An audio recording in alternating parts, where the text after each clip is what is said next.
Oke, setelah menunggu ya sekitar dari jam 4 tadi 1 jam 30 menit ini sudah rilis Dapodik versi terbaru. Itu baru bisa kita lihat di sini ya, teman-teman.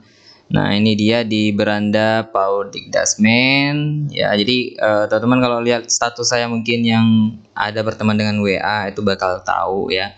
Saya sering bilang kalau ini mau rilis ini ya, ini ya, sering ya. Dan ini dia ya rilis perbaikan Dapodik versi 2024B. Kita baca dulu ya terkait dengan apa namanya Dapodiknya ya. Jadi dengan hormat ya, ini bagi semua satuan di sini PAUD, SD, SMP, SMA, PKBM, SKB. Jadi semuanya pakai Dapodik ini. Dan kemudian dengan sesuai dengan Permendikbud nomor 46 tahun 2023 tentang pencegahan dan penanganan kekerasan di lingkungan satuan pendidikan, segera membentuk tim pencegahan ya. Kemudian selanjutnya mengenai Permendikbud 47 tentang standar pengelolaan PAUD pendidikan dasar dan menengah, pasal 8 bahwa satuan pendidikan menyusun perencanaan kegiatan pendidikan yang memuat kurikulum dan pembelajaran ya. Satuan pendidikan menetapkan jumlah peserta didik pada setiap rombongan. Nah, jadi ada validasi mungkin ya nanti ke depan terkait dengan penetapan jumlah per rombongan ya. Nah, selanjutnya itu selain daripada itu terdapat beberapa laporan terkait adanya bug pada aplikasi 2024 yang dapat mengganggu kelancaran. Nah, jadi ada beberapa perbaikan. Nah, untuk aplikasi Dapodik versi 2024 ini itu dirilis dalam bentuk paid. Jadi satuan pendidikan itu dapat melakukan pembaruan aplikasi menggunakan paid dengan syarat perangkat sudah terinstall dengan Dapodik 2024A. Jadi harus terinstall aplikasi Dapodik 2024A. Nah, jadi ini tutorialnya, teman-teman. Itu ke bagian unduhan dulu. Di bagian ini klik aja ya. Nah, nanti silahkan Bapak Ibu nginstal aja ya. Nah, jadi ini sudah diingatkan di sini dengan rapi dan bagus terkait dengan apa namanya step daripada cara nginstalnya. Jadi Bapak Ibu silahkan ke menu unduhan. Nanti di sini ada yang namanya versi Dapodik 2024B. Tadi sekitar jam 4 itu belum. Nah, sekarang itu sudah ada di sini. Silahkan Bapak Ibu install aja. Kemudian klik start download. Nah, jadi nanti ya silakan tutup browsernya dan selanjutnya itu lakukan tarik data. Setelah itu barulah Bapak Ibu login dengan akun kepala sekolah dan lakukan sinkronisasi aplikasi Dapodik.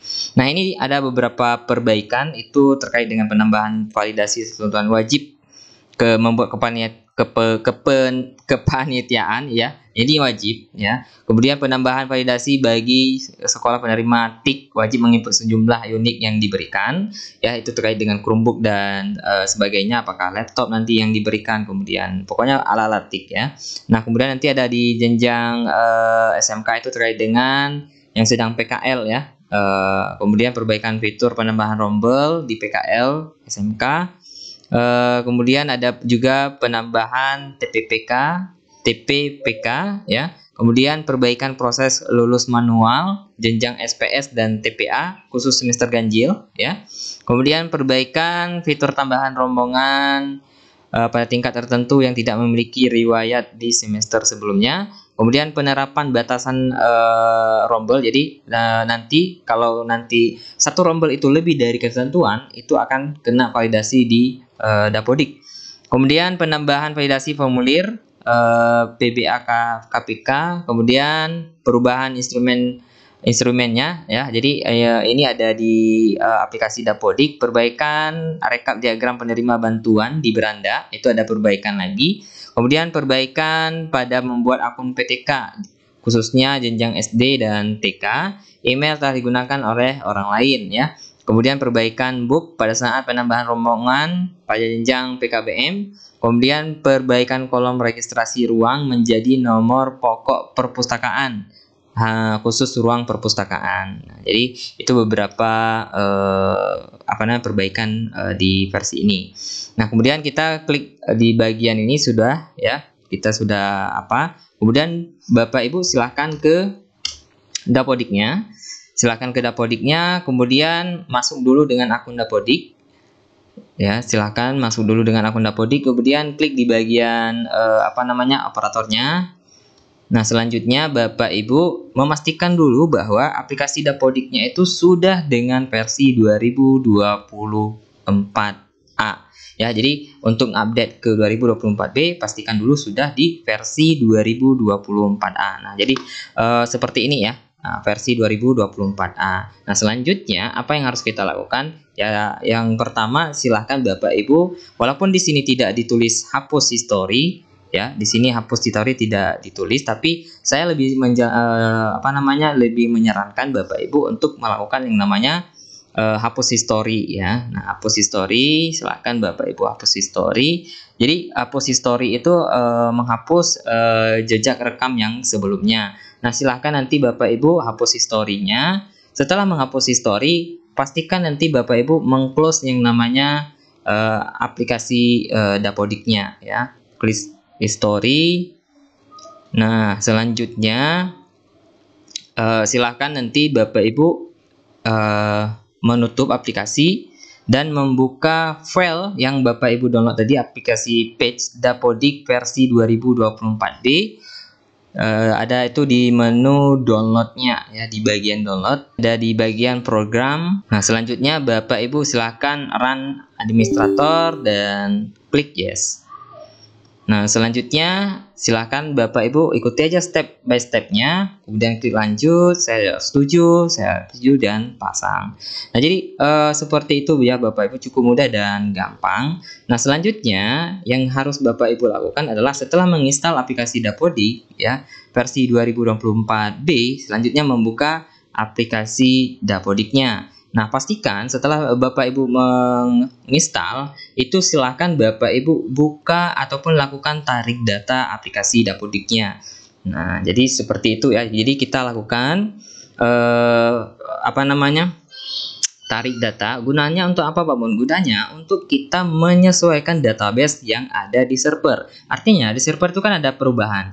Nah, kita sudah mengedit ataupun merombak yang namanya aplikasi kita di sini 2024B. Sementara ya, data kita itu belum menyesuaikan dengan di server. Nanti servernya komponen data itu tidak akan sesuai penempatannya di server, sehingga sangat disarankan bagi Bapak Ibu untuk melakukan yang namanya tarik data. Supaya apa? Supaya komponen-komponen data itu yang akan kita kirim nanti itu ada tempat dia bertengker ataupun ada tempat dia nanti ditampung. Makanya kita lakukan tarik data dulu untuk apa? Agar database kita, data Dapodik kita itu menyesuaikan dengan data yang sudah diedit di sistem. Jadi seperti itu ya Bapak Ibu. Nah, ini sudah ditambah validasi nomor HP-nya. Nah, ini cukup bagus ya, masukannya diterima Bapak Ibu. Karena apa? Karena kalau tidak dibuat seperti ini, itu Bapak Ibu tidak akan melakukan yang namanya update data nomor HP di Dapodik ya, Pak. Karena ini sudah masuk ke ranahnya belajar ID, karena kita nanti melakukan yang namanya di sini ya, itu di status WA saya itu sudah saya kasih clue tadi pagi agar mengedit yang namanya nomor HP ya. Nah, jadi di sini Bapak Ibu mungkin sudah melihat yang berteman dengan saya ya, ada saya kasih itu pastikan nomor HP ini ya, di tadi pagi sekitar jam 1 siang ya. Pastikan nomor HP Anda sudah terdaftar di Dapodik dengan yang terbaru. Nah, ini karena ada di sini. Nah, jadi walaupun saya tahu info ini, tapi nggak kita publikasikan secara itu ya. Jadi harus tim Dapodik dulu. Nah, kemudian di sini ada GTK. Nah, jadi untuk mengubah nomor ini kita harus login ke akun PTK-nya dia ya, baik itu di pengaturan dengan tukar pengguna ataupun Bapak Ibu bisa login dengan akun si PTK itu ya. Nah, jadi untuk mengubah nomor handphonenya. Nah, oke. Nah, jadi biasakan Bapak Ibu untuk login dengan akun dengan akun Dapodiknya ya. Jadi dengan akun PTK-nya sendiri itu dari beranda. Ya, jangan suka kali dengan tukar pengguna ya. Nomor HP-nya di bagian ini. Nah, jadi guru-guru yang nggak ada nomor HP itu sudah dibaca validasinya ya. Kemudian kita klik simpan. Nah, kemudian kita keluar lagi dan kemudian kita lakukan yang namanya tarik data dulu ya. Jadi setelah melakukan install aplikasi Dapodik 2024B ya melalui pad tadi, kita lakukan yang namanya itu terkait dengan memastikan dulu ya bahwa asalnya versi Dapodik kita sudah berubah. Setelah berubah, barulah kita lakukan tarik data. Setelah melakukan tarik data, kemudian kita hilangkan invalidnya dan sebagainya, maka kita lakukan yang namanya sinkronisasi aplikasi Dapodik ya. Nah, ini sudah versi 2024B di sini dan selanjutnya kita lakukan tarik data ya Bapak Ibu. Nah, kita klik validasi, klik di sini, di sini, di sini, di sini, di sini, di sini, di sini. Instrumen terkait dengan pendidikan korupsi itu ada di bagian ini. Di bagian atas ini ya, di bagian ini isi instrumen KPK.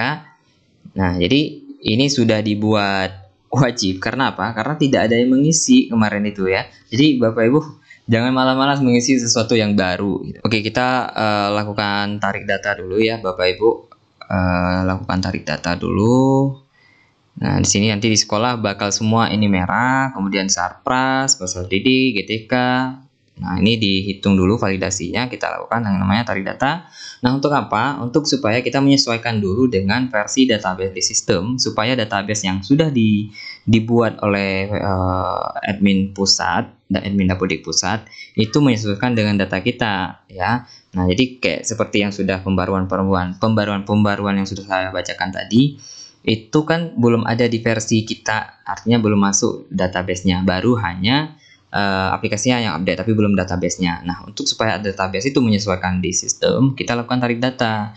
Makanya itu di petunjuk tadi disuruh kita lakukan tarik data baru kita sinkron ya. Oke, kita lakukan tarik data seperti biasa ya, tarik data.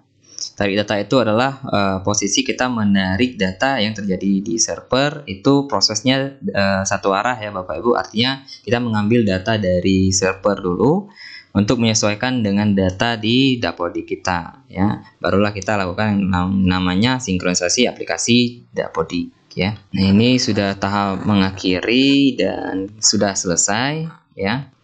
Nah, ini sudah selesai. Nah, selanjutnya barulah kita ke validasi. Tadi di sini ada merah, mohon mengisi instrumen terkait implementasi insersi pendidikan korupsi ya. Nah, jadi sini sudah ada yang namanya validasi terbaru. Jadi biasanya itu ketika satu hal baru rilis di tahun sebelumnya, di tahun berikutnya itu bisa jadi diinvalidkan ya Bapak Ibu. Nah, jadi seperti itu. Jadi step by step dilakukan yang namanya invalid ya. Supaya apa? Supaya kita mengerjakan gitu ya. Penerapan pendidikan karakter dan budaya anti korupsi. Apakah kita menerapkan di sekolah ini, kita menerapkan pendidikan karakter dan budaya korupsi? Nah, jadi di mananya ya? Jadi kalau memang ada itu gimana caranya ya? Nah, jadi di sini kita lakukan apakah berbasis di kelas saja ataupun kita melakukan di masyarakat ya. Nah, kemudian sumber daya pendukung penerapan PBAK itu di sekolah itu dari mana ya, kebijakannya apakah dari pemerintah, kebijakan sekolah, adanya sosialisasi anti korupsi 2 tahun terakhir, kemudian adakah lokokarya terhadap guru dan budaya anti korupsi bagi Kepsek. Itu ada ya di tingkat daerah kita. Kemudian memiliki media pembelajaran berbentuk modul dan cetak. Nah, itu kalau memang ada buku anti korupsi itu yang biasanya dibagi ya, itu kalau wilayah saya itu ada ya. Kemudian pembelajaran interaktif itu ada video, papan, permainan, infografi itu tidak ada. Kemudian ini yang ada aja di sekolah ya Bapak Ibu. Kemudian klik simpan. Nah, setelah tersimpan baru nanti invalid ini di bagian ini akan hilang. Kita refresh saja dulu ya. Nah, sudah hilang barulah kita bisa lakukan yang namanya sinkronisasi aplikasi Dapodik ya. Nah, untuk sinkronisasi aplikasi Dapodik itu seperti biasa, masuk ke loginnya akun kepala sekolah dan kita lakukan yang namanya sinkronisasi aplikasi Dapodik seperti biasa ya. Jadi mohon maaf karena video ini sangat lama, saya harus bahas secara rinci supaya Bapak Ibu bisa mengerti terkait dengan proses Dapodik ini ya. Nah, jadi mohon maaf karena mungkin agak lambat saya jelaskan. Mudah-mudahan ini menjadi pencerahan bagi Bapak Ibu yang operator baru ya, ataupun yang baru memegang Dapodik ini, kepala sekolah dan sebagainya. Itu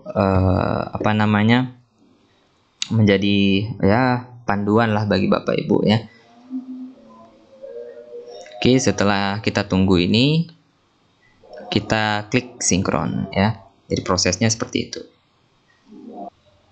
Oke, kita klik sinkronisasi dan kita pilih yes. Kita klik lanjut, tampilkan, cek di sini semuanya.